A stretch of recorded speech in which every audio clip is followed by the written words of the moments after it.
ঢাকা থেকে চট্টগ্রাম অভিমুখী বিএনপি নেতৃত্বাধীন 4 দলের রোড মার্চ শুরু হয়েছে। দলের চেয়ারপারসন বেগম খালেদা জিয়ার নেতৃত্বে এই রোড মার্চে অন্তত 6000 গাড়ি অংশ নিচ্ছে বলে জানিয়েছেন 4 দলীয় জোট নেতারা। গাড়ি বহরের সাথে আছেন আমাদের রিপোর্টার সঞ্জিত রায়। টেলিফোনে আমরা এখন সরাসরি কথা বলছি তার সাথে। সঞ্জিত, রোড মার্চের সর্বশেষ অবস্থা আমাদের জানাবেন। ঠিক এই মুহূর্তে আপনি জানেন যে বিএনপি চেয়ারপারসনের নেতৃত্বে যে 4 দল এবং সমমনা রাজনৈতিক দলগুলো অর্থাৎ বিরোধী রাজনৈতিক দলগুলো রোড মার্চ, সেই রোড মার্চ এই মুহূর্তে রয়েছে মতিঝিলের শাপলা চত্বরের মোড়ে এবং মতিঝিল শাপলা চত্বরের মোড়ে অসংখ্য বিএনপির সমর্থক এবং বিরোধী দলের নেতাকর্মীরা রাস্তার দুই ধারে সমবেত হয়েছে এবং ঠিক একই কারণে কিন্তু এই এলাকাটি আপনি জানেন খুবই ব্যস্ততম এলাকার রাজধানীর শাপলা চত্বর, সেখানে 10-15 মিনিটের মতো দেরি হচ্ছে রোড মার্চে বেগম রোড মার্চে বেরিয়ে এসেছে এবং এখানে নেতাকর্মীদের ব্যাপক উল্লাস দেখা যাচ্ছে। ওরা এখান থেকে নয়াপল্টন বিএনপির কেন্দ্রীয় কার্যালয় থেকে আনুষ্ঠানিকভাবে যে রোড মার্চের সূচনা হয়েছে সেখানে কিন্তু বিএনপি চেয়ারপারসনের গুলশান বাসভবন থেকে রওনা হওয়ার পরে আরো বেশ কিছু প্রায় কয়েকশো গাড়ি এই বহরে যুক্ত হয়েছে এবং সেই সব গাড়ি যুক্ত হওয়ার পরে রোড মার্চের বহরটি কিন্তু বেশ বড় হয়ে গেছে এবং এই বহরটি এখন শাপলা চত্বর অতিক্রম করে যাত্রাবাড়ির দিকে রয়েছে এবং আমরা আমাদের বহরে আমাদের গাড়িটি ঠিক বিএনপি চেয়ারপারসনের গাড়ির পিছনেই রয়েছে এবং আমরা দেখছি যে তিনি দুই দিকে দাঁড়িয়ে থাকা মানুষের উদ্দেশ্যে নেতাকর্মীদের উদ্দেশ্যে হাত নাড়ছেন এবং এর আগে নয়াপল্টন কেন্দ্রীয় কার্যালয়ের সামনে নেতাকর্মীরা যারা সমবেত হয়েছিলেন বিএনপির কেন্দ্রীয় নেতারা তারা জানিয়েছেন যে তাদের উদ্দেশ্য এই সর্বশেষ অর্থাৎ 4 দফা রোড মার্চ, বিএনপি চেয়ারপারসন ঘোষিত যে 4 দফা রোড মার্চ, সেই 4 দফা রোড মার্চের আজ যে শেষ দফা চট্টগ্রাম অভিমুখে এই রোড মার্চটি হবে সর্বকালের সর্বশ্রেষ্ঠ, তারা বলছেন সর্ববৃহৎ রোড মার্চ। তো এখনো রোড মার্চ কেবল শুরু হলো প্রথম প্রহর। আপনি জানেন প্রথম যে পথসভাটি হবে আমরা সেই পথসভায় বিএনপি চেয়ারপারসন যে ভাষণ দেবেন সেই ভাষণে আমরা জনগণকে জানাবো এবং সেটি হবে কুমিল্লার আগে চান্দিনা মোড়ে। ওরা গেছেন এখন পর্যন্ত রোড মার্চের সর্বশেষ অবস্থা। ধন্যবাদ সন্দীপ। বিএনপি রোড মার্চের কথা শুনছিলাম সন্দীপ রায়ের কাছ থেকে। এদিকে চট্টগ্রাম অভিমুখে রোড মার্চের মধ্য দিয়ে গণতান্ত্রিক আন্দোলনের এক নতুন অধ্যায় শুরু হবে বলে জানিয়েছেন বিএনপির ভারপ্রাপ্ত মহাসচিব মির্জা ফখরুল ইসলাম আলমগীর। সকালে রোড মার্চ শুরুর আগে নয়াপল্টনের কেন্দ্রীয় কার্যালয়ের সামনে তিনি এসব কথা বলেন।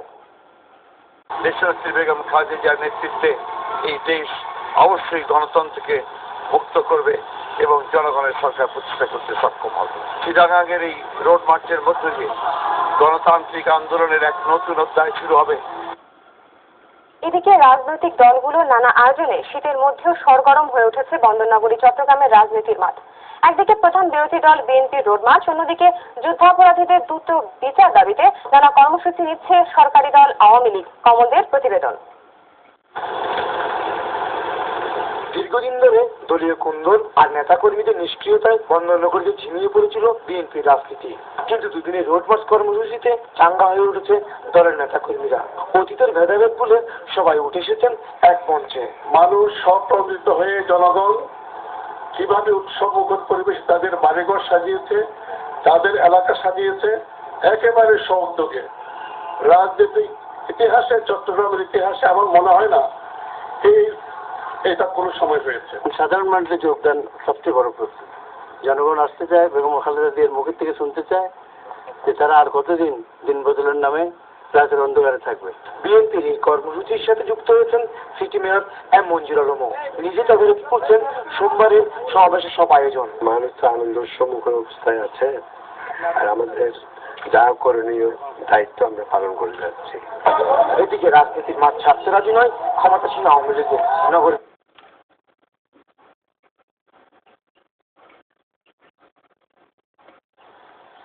পুরো খবর। দেশ রক্ষার পাশাপাশি নতুন প্রজন্মের উজ্জ্বল ভবিষ্যতের জন্য বর্তমান সরকারের বিরুদ্ধে প্রতিরোধ গড়ে তুলতে দেশবাসীর প্রতি আহ্বান জানিয়েছেন বিরোধী দলীয় নেত্রী বেগম খালেদা জিয়া। বিএনপির চট্টগ্রাম বিভাগীয় মিছিল এবং জনসভায় তিনি এই আহ্বান জানান। আগামীকাল চট্টগ্রামের জনসভা থেকে দেশের স্বাধীনতা, সার্বভৌমত্ব ও গণতন্ত্র রক্ষায় বৃহত্তর কর্মসূচি আসছে ইঙ্গিত দিয়ে দেশবাসীকে প্রস্তুতি নেওয়ার আহ্বান জানান বিএনপি চেয়ারপারসন। ফেনী থেকে রিপোর্ট করছেন মইনুল আহসান, ক্যামেরায় ছিলেন মোহাম্মদ মহসিন। চট্টগ্রাম বিভাগের রোড মার্চের প্রথম কর্মসূচি কুমিল্লা জেলার চান্দিনা মাথাইল মুক্তিযোদ্ধা কলেজ মাঠের পথসভায় যোগ দেন বিএনপি চেয়ারপারসন বেগম খালেদা জিয়া। এতে বক্তব্য রাখতে গিয়ে তিনি বলেন, গত 3 বছরে দেশ পরিচালনায় মহাজোট সরকারের কোনো সাফল্য নেই।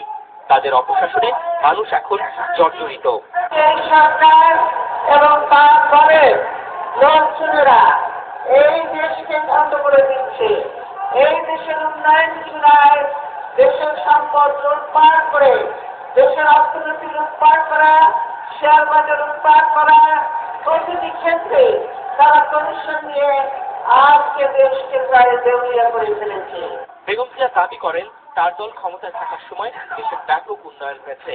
দেশ ও মানুষ রক্ষায় তিনি ও তার অনুসারীরা আন্দোলনে নেমেছেন এমন দাবি করে এতে সকলের সমর্থন চান বিরোধী দলীয় নেতা। যদি নিজের ছেলেমেয়েদের সুন্দর ভবিষ্যতের কথা চিন্তা করে, দেশকে রক্ষা করতে চান, ছেলেমেয়েদেরকে ভালো রাখতে চান, কাজ দিতে চান, শিক্ষিত করতে চান ছেলে মেয়েদেরকে, তাদের এই সরকারের বিরুদ্ধে প্রতিবাদ প্রতিরোধ গড়ে তুলতে হবে। চট্টগ্রাম জনসভা থেকেই কঠোর কর্মসূচি আসছে এমন ইঙ্গিত দিয়ে তিনি সবাইকে প্রস্তুতি নেওয়ার আহ্বান জানান।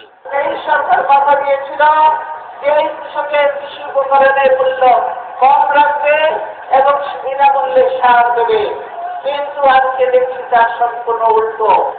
আপনারা দেখেছেন বিএনপি যখন সরকারে ছিল তখন কত উন্নয়ন হয়েছে এই দেশে, কিন্তু আজকে গ্রামে গঞ্জে কোনো উন্নয়ন নেই, মানুষের কোনো কাজ নেই। এরপর কুমিল্লায় আরো দুটি পথসভায় বক্তব্য রাখেন বেগম খালেদা জিয়া। পরে ফেনী পাইলট উচ্চ বিদ্যালয় মাঠে জনসভায় যোগ দেন তিনি। এর আগে রোববার সকালে দলের নয়াপল্টন কার্যালয়ের সামনে থেকে বিশাল গাড়ি বহন নিয়ে চট্টগ্রাম অভিমুখে রোড মার্চের সূচনা করেন বেগম জিয়া। যাত্রাপথের দুধারে অসংখ্য নেতাকর্মী ও উৎসুক জনতা বেগম জিয়ার গাড়ি বহরকে স্বাগত জানায়। মনিরুল আহসান, এটিএন বাংলা, ফেনী।